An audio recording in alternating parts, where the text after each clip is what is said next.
10 नवंबर को Delhi bomb blast की परतें धीरे धीरे खुल रही है। वो जो i-20 कार थी वो कोई और नहीं, मोहम्मद उमर ही चला रहा था और उमर कश्मीर का रहने वाला था। उसका कनेक्शन जुड़ा था वो डॉक्टर आतंकी से जिसको फरीदाबाद से पकड़ा गया था। लेकिन दोस्तों, एक पोस्टर की वजह से ये गिरफ्तारी कैसे हुई, एक पोस्टर ने कैसे हिंदुस्तान में एक बड़ी तबाही को नाकामयाब करने में अहम भूमिका निभाई, चलिए जानते हैं। कहानी शुरू होती है 19 अक्टूबर 2025 को। इस दिन बमपोरा, नौगाम, श्रीनगर में कुछ पोस्टर मिले हुए थे। इन पोस्टर में पुलिस और जवानों को खुली धमकी दी गई थी।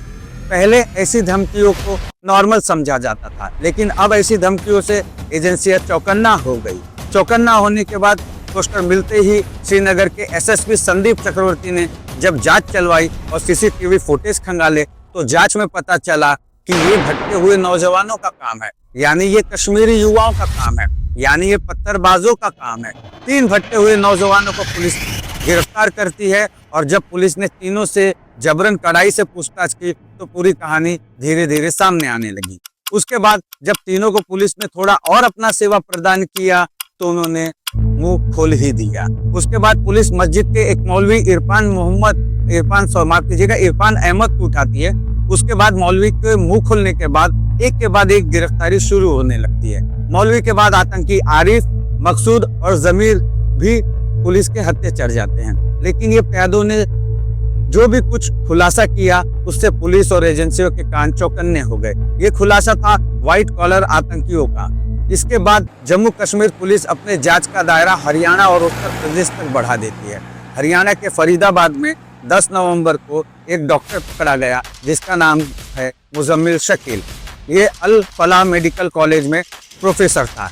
इसके ठिकानों से 2900 किलो विस्फोटक मिले और इसका साथी जिसका नाम डॉक्टर आदिल था वो पकड़ा जाता है सहारनपुर से, उसकी एक लेबर भी थी जिसका नाम था डॉक्टर साहिन। उसके पास से भी एक बेबी AK-47 जिंदा कारतूस और पिस्टल बरामद होती है। एजेंसियों को शक है दोस्तों कि ये सब देखने के बाद इनका आतंकी दोस्त जो डॉक्टर उमर था वो भाग गया और लाल किले गेट नंबर 1 के पास आकर फट गया। एक पोस्टर से शुरू हुई जांच कैसे धमाके तक पहुंची, अब और कितने लोग इसमें शामिल है ये आने वाले समय में पता चलेगा। हालांकि पीएम मोदी ने कहा है कि किसी को भी बख्शा नहीं जाएगा। दिल्ली की शाम थी, बिल्कुल आम दिनों जैसी। ट्रैफिक धीरे धीरे रेंग रहा था। लाल किले मेट्रो स्टेशन के पास दुकानों में लोग सामान खरीद रहे थे, पर्यटक सेल्फी ले रहे थे और उसी भीड़ के एक बीच सफेद Hyundai i-20 कार भी रुकती है रेड सिग्नल पर। कुछ ही सेकंड में एक जोरदार धमाका। लोगों ने बस एक तेज चमक देखी और फिर एक ऐसी आवाज जिससे पूरा इलाका दहल गया।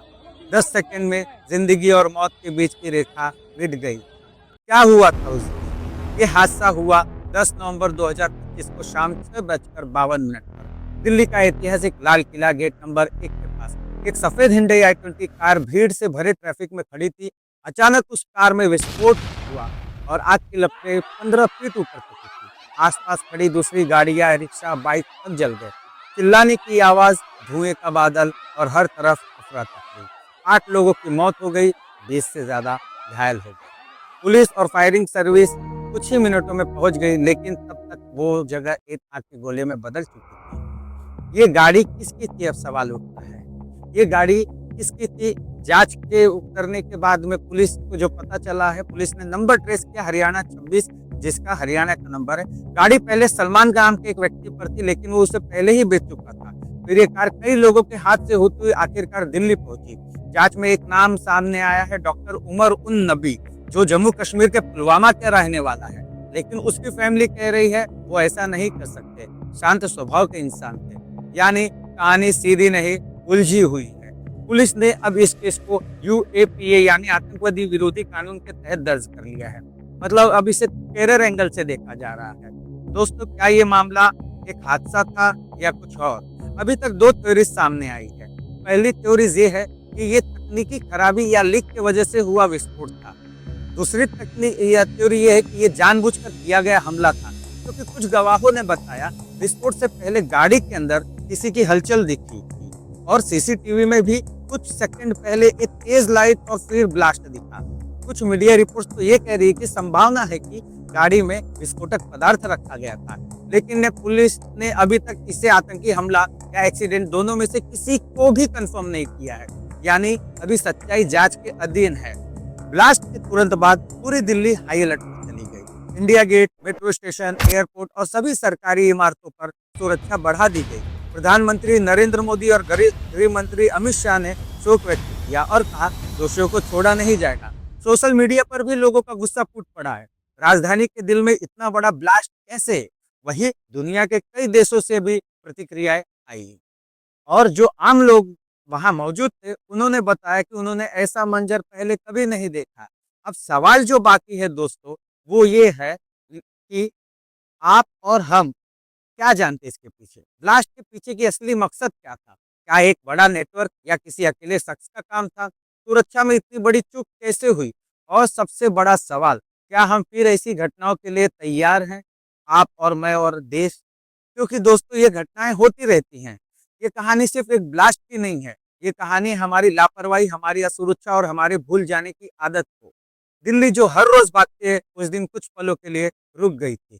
जिन लोगों ने अपनों को खोया है, उनके लिए बस एक न्यूज़ हेडलाइंस नहीं थी, उनके लिए ज़िंदगी का सबसे बड़ा डरावना सच था। इसलिए अगर कभी आप भी किसी गाड़ी को संदिग्ध देखें, कुछ छोड़ा हुआ बैग या कोई असामान्य हरकत देखें, तो उसे हल्के में ना लें, क्योंकि सुरक्षा सिर्फ सरकार की ज़िम्मेदारी नहीं होती, वो हमारी भी होती है।